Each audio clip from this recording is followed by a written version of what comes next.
Hey YouTube, this is a review of the Firefield 1:6 magnification by 24 objective lens scope. This one was purchased off Amazon. MSRP is around 200, a little under 200. I picked up this one for about 155. Okay, here's one side of the box. Got some details, reticle details. This is the way Amazon shipped it. It was in a bigger box and padded, but somehow maybe when it was on the boat from China, got damaged a little bit. I didn't see anything damaged on the inside.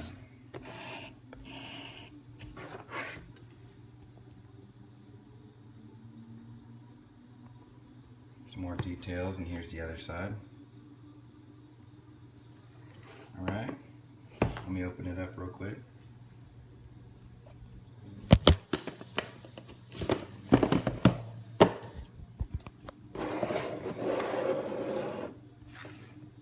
Alright, this is what you get when you open it up. I have the scope already mounted on my rifle. Didn't feel like putting it back in the box. Scope comes in this plastic sleeve, has a silica packet in it. That is slid inside this bubble wrap, and it was bound together with some rubber bands.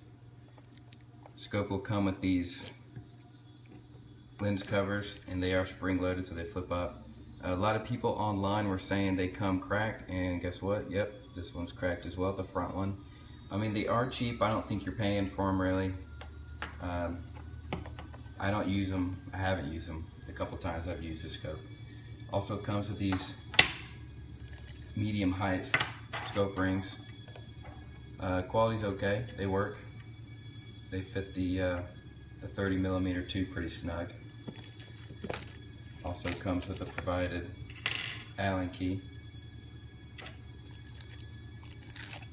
that you use to tighten the, obviously 4 bolts per ring. Also the nut for the rail has a hole in it.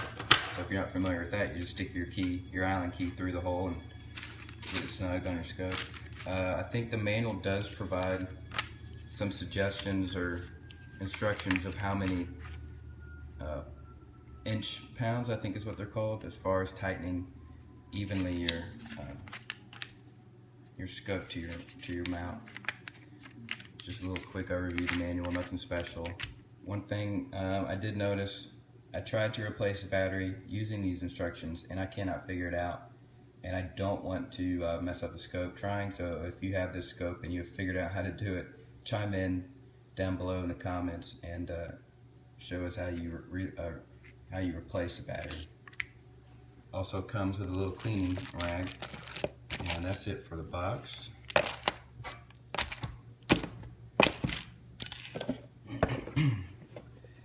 The mounts do put if you're mounting it on an AR-15 pattern rifle, the mounts do put it in a good spot. The reason it is high enough, the reason why I chose to go with this Hammer's 30mm offset one-piece mount is because I kind of have a larger frame and I don't like twisting my head in a position to see through a scope that's mounted a little too low for the rail for me. Also, this Hammer's mount gives you enough room to put your quick flip up backup sights on your rifle. The provided mounts from Firefield did not give me enough room to put those on. Here it is on the rifle. Lots of good eye relief. You know, I mounted it as far as I could on my upper receiver, and about 4 inches of eye relief, depending on, I think, you know, I'm very new to scopes, but I think depending on how you adjust your diopter, which is this little ring right here. Overall, I really like this scope. The reason why I bought it was because I had some friends talk me into starting 3-gun. My little cheap red dot just would not do. This should hold me over until I'm ready to drop some serious money on something a lot more high quality. But as far as, you know, $150 to $200 range goes, I think this is probably one of the best variable magnified optics available right now. I looked at a couple others. I I didn't look in person. I just did a lot of online research, watched videos, and just kind of made my decision on this one. Okay, I'm going to give you a couple. There's 6 magnifications. It's first focal plane. I'm going to give it a couple shots. The lighting is okay today, so I am indoors. I'm going to shoot it out or get some footage through the window. It's 1 to 6. First focal plane means that your reticle at 1 times zoom, or no zoom if you will, it seems like it's far away, but what happens is as you magnify your optic, the reticle gets larger as well. Second focal plane means your reticle is going to stay the same shape or same size in your optic as from 1 to whatever, or 4 to whatever your highest magnification is. This one also is illuminated. You basically have 5. See this little white mark right here is your indicator of where you're at, but it's very clear. You got 5 levels of each, red and green. Very nice solid click.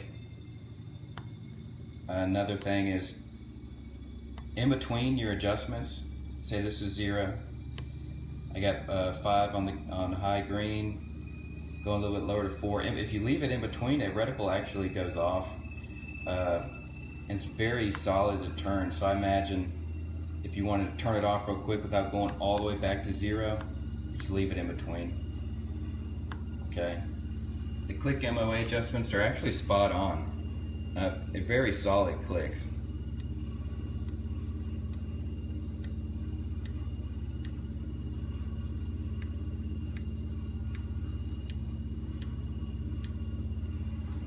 And they say the battery is behind this illumination knob, but for the life of me, I cannot figure out how to remove it.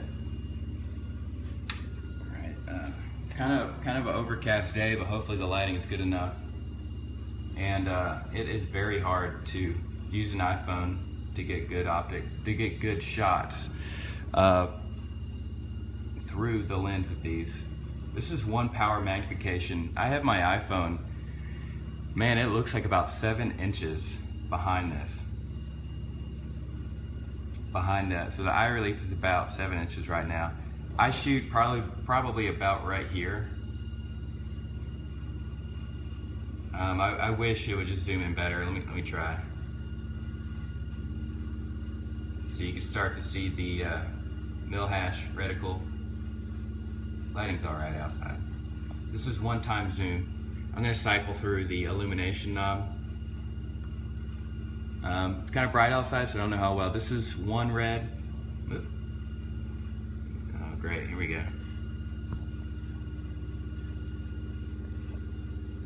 Here we go. 2 red, 3, 4, and 5, and then back to black. Green 1, 2, 3, 4, 5. Which it's really hard to tell in daytime with this green. Back to black. All right, I'm gonna try to zoom in. We're on here, one-handed.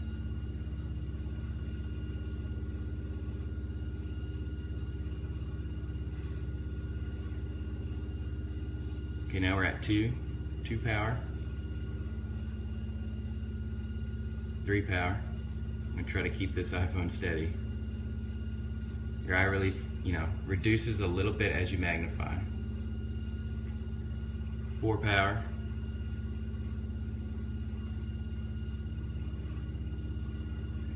Just went past 5 and we're gonna be at 6 now. And a lot of the reviews I've read say when you go to the highest setting for red, it starts to get really fuzzy, and it really does. Let me try to get there for you. Okay, we're on red right now, highest setting 5. You can see how your hash marks lose their sharpness. Some guys online say it's because the acid they use to engrave these teeny little marks, sometimes, if it's not from an extremely high quality company, are going to be a little a little fuzzy at maximum magnification. I'm gonna zoom back out. Bear with me for a minute. I really like the resistance that the magnification ring gives. It's solid. It's not loose at all. This is at highest red magnification. And now we're back at black.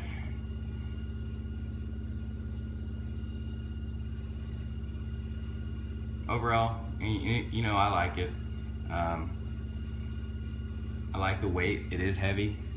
I've picked up some of the Vortex HDs, and they are not light by any means, and usually quality glass, mounted glass is heavier.